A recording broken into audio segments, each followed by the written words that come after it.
అందరు మంచిగున్నారా? Eeshwarappa homeo clinic సమర్పించు ధూమ్ ధామ్ ముచ్చట. ఇక ముచ్చట్లు షురూ చేద్దాం.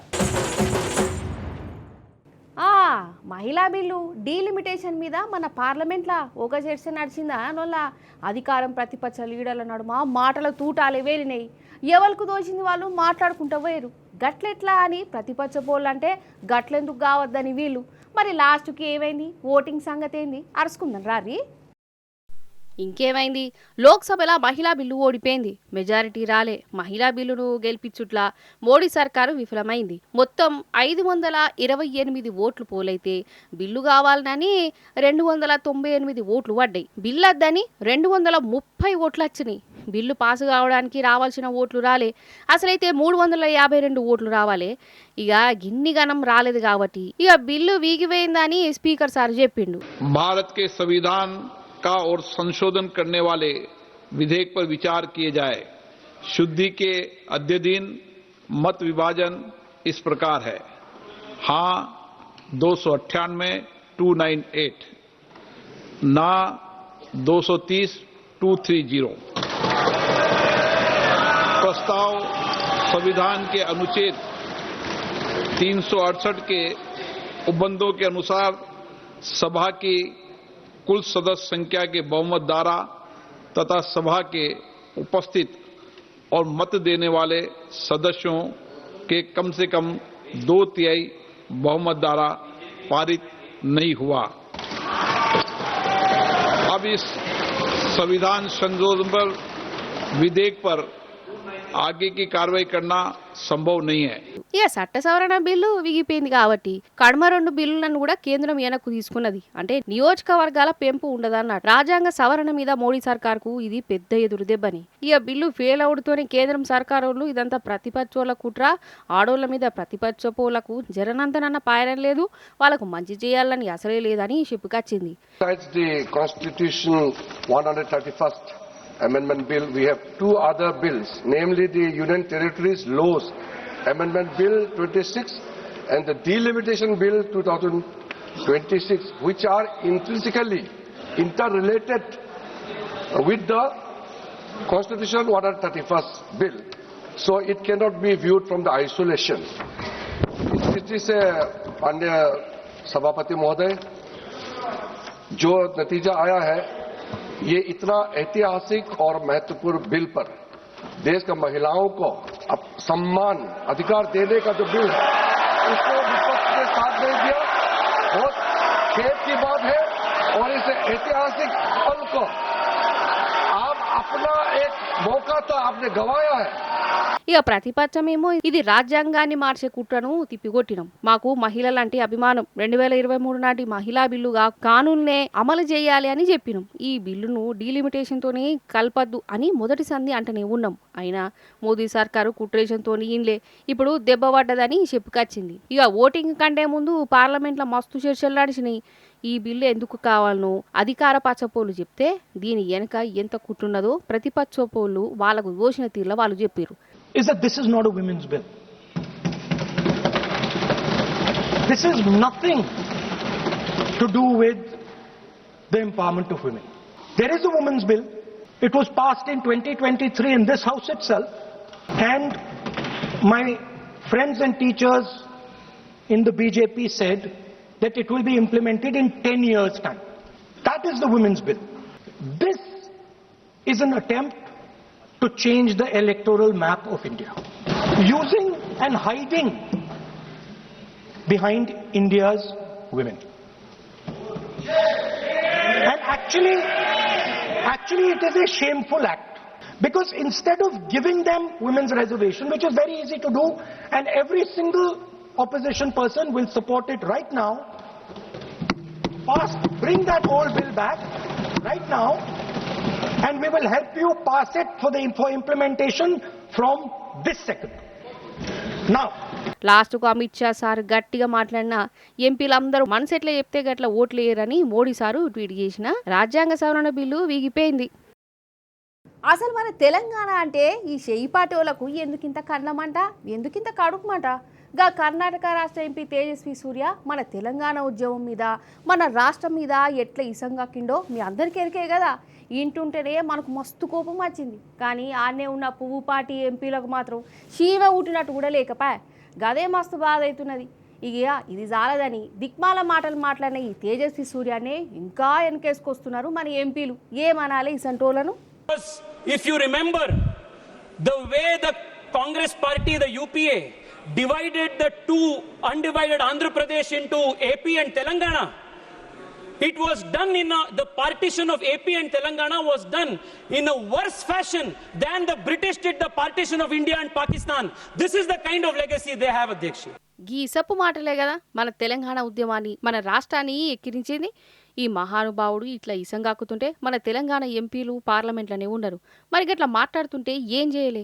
అసలు సభనే నడవకుండా చేయాలి. బీఆర్ఎస్ ఉంటే బాజాప్త గట్లనే చేసు. సాక్షాత్తు ప్రధాని మోడీ సారు, అమిత్ షా సారు అప్పట్లో గిసంటి మాటలు మాట్లాడితేనే బీఆర్ఎస్ పెద్ద లడాయి చేసింది. మరి ఇప్పుడు ఈ పువ్వు పార్టీ వాళ్ళు ఏమంటారో ఎరికేనా? ఈ తేజస్వి మాటలకు అగో తెలంగాణ పువ్వు పార్టీ పెబ్బ చూడురి. మా ఒక ఎంపీ పాకిస్తాన్ అదేవిధంగా భారతదేశం విడిపోయినప్పుడు ఎంతమంది అయితే ఆ రోజు చనిపోవడం జరిగిందో దాని మీద కంపారిజన్ పెట్టుకుంటే దానికి అర్థం లేకుండా బీఆర్ఎస్ పార్టీ ఈరోజు దాని మీద పెద్ద ఇష్యూ చేస్తూ ఉంది. వారు మాట్లాడే ఈ నేపథ్యంలో మాట్లాడారు. ఇది ఆలోచించాల్సిన అవసరం ఉంది. వాళ్ళు ఏదో మాట్లాడగానే పట్టుకునే దానికి కోతికి బెల్లం చుక్క బెల్లమా కోతికి కొబ్బరి చోకినట్టు ఒంటిగా మీద ఎగిరి ఏదో మాట్లాడుతూ పోతున్నారు. అగనట అసలు ఏమన్నా ఎన్కేసుకొస్తుండా? ఏ తేజస్వి సూర్య మనసులో ఉన్నది గది కాదు. ఒకటి చెప్తే ఇంకో తీర్లా అర్థం చేసుకున్నారు. గిట్లా తప్పులు తీయద్దని ఉల్టా తెలంగాణ జనానికే శుద్ధులు చెప్తుండు. ఇక సెంటర్ మంత్రి కిషన్ రెడ్డి సార్ అయితే అసలు తేజస్వి సూర్య ఉద్యమాన్ని అవమానం చేయలే తప్పు ముచ్చట చెప్పనే అన్నట్టే మాట్లాడిండోళ్ళ. మన బెంగళూరు పార్లమెంట్ సభ్యులైనటువంటి తేజస్వి సూర్య గారు వారు మాట్లాడింది తెలంగాణ ప్రజలను కానీ తెలంగాణ ఉద్యమాన్ని కానీ మరి చిన్నబుచ్చే విధంగానో అవమానం చేసే విధంగానో వారు మాట్లాడలేదు. ఆ రకంగా మాట్లాడితే అది ఉపసంహరించుకుంటాం. సార్కత గట్లున్నది. ఇక ఈ మాటలకు తెలంగాణ అంతా గరమయ్యే వరకు అలా మళ్ళా తెల్లారే మాట మార్చిండు కిషన్ రెడ్డి సారు. మళ్ళేమన్నాడో ఈనుర్రి. అది రాత్రి పార్లమెంటులో ఆయన తప్పైందన్న, నేను కూడా తప్పైందని చెప్పాను. ఇంకేం చెప్తాను? పొరపాటు జరిగింది, దాన్ని తప్పైందని ఒప్పుకున్నాడు ఆయన. అగో తేజస్వి సూర్య సారీ చెప్పిండట, కిషన్ రెడ్డి సార్ కూడా సారీ చెప్పిండట. కాదు అసలు ఈ తేజస్వి సూర్య చెప్పిండా నోళ్ళ పార్లమెంట్లో గన్నిగనం మాట్లాడినోడు పార్లమెంటులే సారీ చెప్పలే కదా. ఆయన చెప్పలే, ఆయన వంతుకు మన కిషన్ రెడ్డి సారు మనకు అడ చెప్తుండు. ఇక చెప్పు కథ. నిజం చెప్తున్నా, పార్లమెంట్లో మన బీఆర్ఎస్ ఎంపీలు ఉంటే గట్లుండునా కథ? చెంపలేసుకునేదాకా ఈ పువ్వుపాటోలను ఈడ్చిపెట్టునా? నిండు పార్లమెంట్లో మన తెలంగాణకు గింత ఘోరంగా అవమానం జరుగుతుంటే బీజేపీ కాంగ్రెస్ ఎంపీలు కుక్కిన పేనులెక్కినుకుంటా చేస్తున్నారంటే వీళ్ళకు తెలంగాణ మీద ఏ పాటు సోయినదో అందరికీ అర్థమైపోయింది కదా. గిట్లనే కోపానికి వస్తున్నారు జనాలు. అవుగాని చచ్చిపోయిన వాళ్ళు బతుకొత్తారు అన్నులా. ఒకసారి పానం పోయిందంటే ఇక మట్టిలో కలిసినట్టే కదా. కానీ ఒక తాతున్నాడు, తాత 14 ఏళ్ల కిందట కాలం చేసిండట. ఆఫీసర్లు చచ్చిపోయినట్టు సర్టిఫికెట్ కూడా ఇచ్చారు. అయితే 14 ఏళ్ల కిందట చచ్చిపోయిన మనిషి ఇప్పుడు మళ్ళా సర్టిఫికెట్ ఇచ్చిన వాళ్ళ కాడికే వచ్చిండు. గట్లెట్లబ్బాన్రా ఎట్లనో చూడురిగా.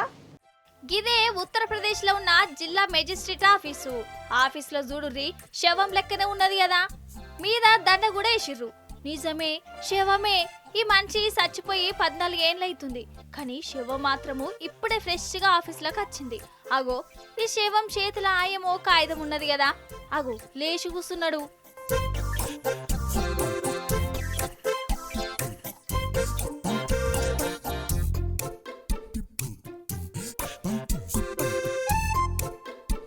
ముచ్చట ఏందంటే అక్కడి సర్కార్ ఆఫీసర్లు ఈ మనిషి చచ్చిపోయినట్టు డెత్ సర్టిఫికేట్ ఇచ్చారు.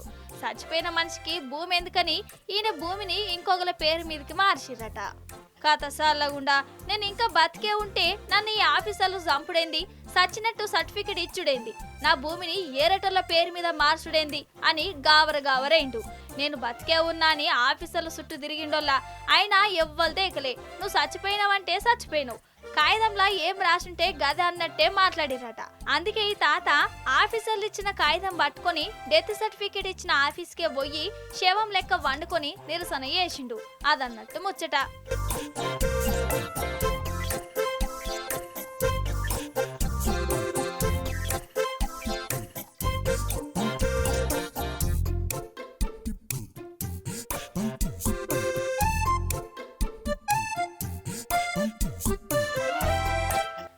కొందరు సర్కార్ ఆఫీసర్లు అంటే ఏమన్నా పనిమంతులానోళ్ళ, పైసలు ఇస్తే బతుకున్న మనిషిని కూడా చంపుతురు, చచ్చిపోయిన మనిషిని బతుకున్నట్టు కాగితంలో రాసిస్తారు.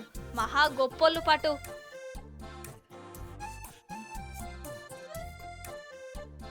వేగం కన్నా ప్రాణం మిన్న అని ట్రాఫిక్ పోలీసులు చెప్తూనే ఉంటారు. కానీ కొందరు ఏం చేస్తారు, ప్రాణం కన్నా వేగమే మిన్న అని దంచుకోబోతారు. ట్రాఫిక్ రూల్స్ పాటించరు, ఏవో ఎత్తిపోతున్నట్టే రాంగ్ రూట్లలో దంచుకోబోతుంటారు. ఎంత చెప్పినా హెల్మెట్లు పెట్టుకోరు. ఆఖరికైతే ఏమవుతుంది, టక్కర్లు అవుతుంటాయి, పానాలే పోతుంటాయి. అగో గట్లా కావద్దని మన పోలీసులు ఇప్పుడు ఏం చేస్తాను లేరికేనా చూడురిగా.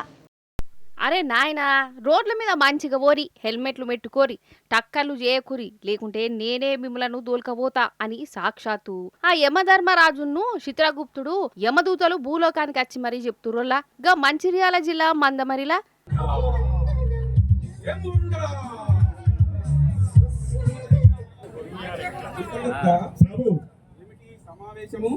ఈ సమావేశము రామగుండం పోలీస్ కమిషనరేట్ పోలీసు వాళ్ళు రోడ్డు భద్రతపై అవగాహన కార్యక్రమం నిర్వహించుతున్నారు.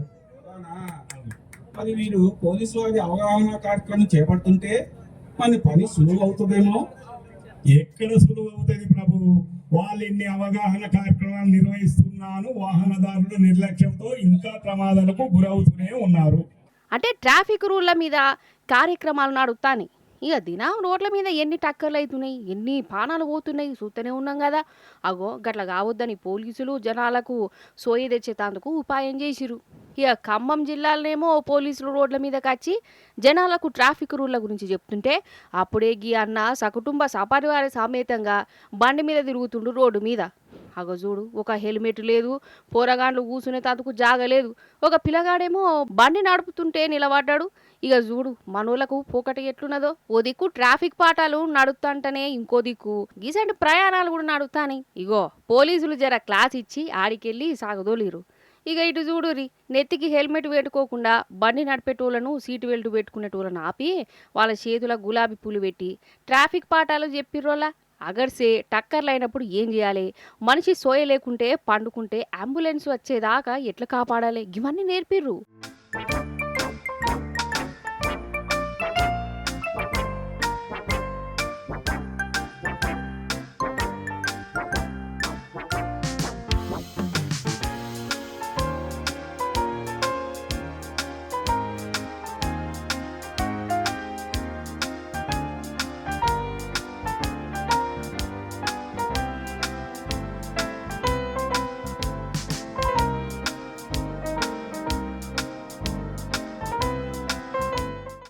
అరైవ్ అండ్ అలైవ్ లో ప్రోగ్రామ్ భాగంగా ఈ రోజు కొత్తగూడెం డివిజన్ పోలీసు మరియు మోటార్ వెహికల్ ఇన్స్పెక్టర్ ఆధ్వర్యంలో మేము ట్రాఫిక్ అవేర్నెస్ ప్రోగ్రామ్ లో భాగంగా సీట్ బెల్ట్ పెట్టుకోవడము, హెల్మెట్ పెట్టుకోవడము, ఇన్సూరెన్స్, రోడ్డు సేఫ్టీలో తీసుకోవాల్సిన జీబ్రా లైన్స్ కానీ ఏదైనా ప్రికాషన్స్ అన్నిటి కూడా అవగాహన కల్పించడం జరుగుతుంది. అదే క్రమంలో ఈ రోజు సీట్ బెల్ట్ పైన కారు డ్రైవర్స్ కు, ఆల్ డ్రైవర్స్ కు సీట్ బెల్ట్ పైన ఆటో డ్రైవర్స్ కు అవగాహన కల్పించడం జరుగుతుంది. దీనిలో చాలా మంది కూడా మేము ఉత్సాహకరంగా వాళ్ళని ఎంకరేజ్ చేస్తూ ముందుగా ఫైన్ లేకుండా వాళ్ళని ఎంకరేజ్ చేస్తూ చేయడం జరుగుతుంది. సరే, పోలీసులు చేస్తున్న కార్యం మంచిది, కానీ ఎంత చెప్పినా ఇంటూ రానోళ్ళ అప్పటి మందం వింటురు. మళ్ళీ ఎవరు పోకట వాళ్ళది. రోడ్ల మీద పోయేటప్పుడు ఎంత పైలంగా పోవాలి, కుటుంబాలను యాద్ చేసుకోవాలి. కానీ అదేందో బండి రోడ్డు మీద దియ పాపం సిగచ్చినట్టే చేస్తుంటారు. ఆఖరికి ఇంట్లోళ్ళకు గుండె కోత పెడుతుంటారు. ఈ దొంగల గురించి చెప్పి చెప్పి ఆష్టకత్తాంది, కానీ దొంగలకు మాత్రం బోరు కొడతలేదు కావచ్చు. అసలు వాళ్ళకు దొంగతనాలు చేయకుంటే పొద్దెలదై ఉండాలే, గట్లున్నది మరి వాళ్ళ కథ. ఈ దొంగల బుద్ధి ఎన్నడు మారుతుందో అగ చూడురి. ఇవాళ ఎసంటి దొంగలు వచ్చిరో మన ముచ్చట్లకు. అగో మోసుకొస్తుర్రు. ఇల్లు సెక్యూరిటీల్లో పోలీసుల్లో కాదు, దొంగలట. మహారాష్ట్రలా ఒక పెద్ద గణపతి గుడి ఉన్నది. ఆ గుళ్ళదే ఈ హుండీ. ఈ హుండీని ఎత్తుకుపోయే ఉపాయం చేసిర్రు దొంగగాళ్ళు. అగ చూడు ఎంత బందోబస్తుకొచ్చిర్రో. రాడ్లు గడ్డపారలు తెచ్చుకొని మోకానికి ముసుగులేసుకొని గిట్లా డ్యూటీ ఎక్కిర్రు. దేవుని హుండీనే మాయం చేసిర్రు. వాళ్ళ చేతులు ఇరిగిపోను.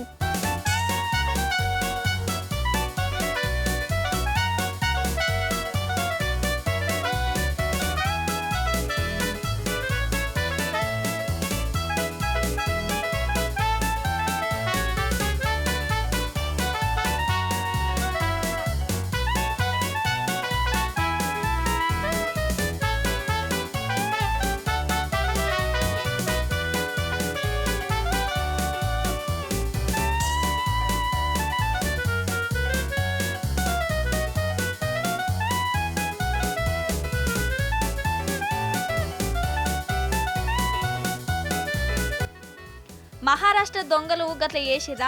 ఇప్పుడు ఈ బంగారం దుకాణం దిక్కు నజరయ్యిర్రి. ఎవరి పనులలో వాళ్ళు బిజీగా ఉన్నారు కదా, అంతల్నే ఈ దేడ్ దిమగ్గాళ్ళొచ్చిర్రు. ఇక వీళ్ళను సూసుడుతోనే దుకాణంలా ఉన్నోళ్ళందరూ పరారు. ఇంకేందిగా దొంగల పని ఇంకా అల్కగా అయింది. దొరికినట్టు ఎత్తుకుపోయిర్రు.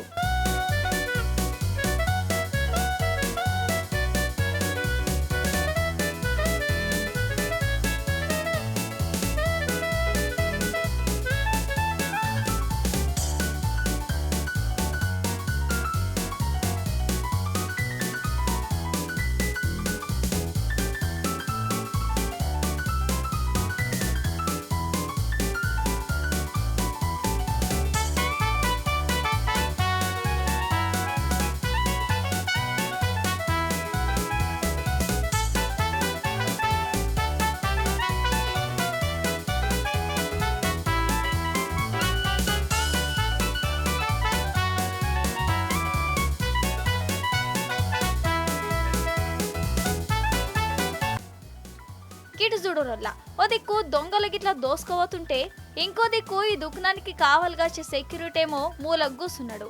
అంటే పానం కూడా ఎక్కువనే కదా, అందుకే వాళ్ళు ఎత్తుకుపోతుంటే చూసుకుంటున్నాడు. ఇగో గిట్లా తయారైతురోళ్ళ దొంగలు. పగలు లేదు, రాత్రి లేదు, ఇండ్లు లేదు, దుకాణాలు లేదు, గుళ్ళు లేవు, బళ్ళు లేవు. కంటికి గానొస్తే చాలు మాయం చేసుడే పని పెట్టుకున్నారు.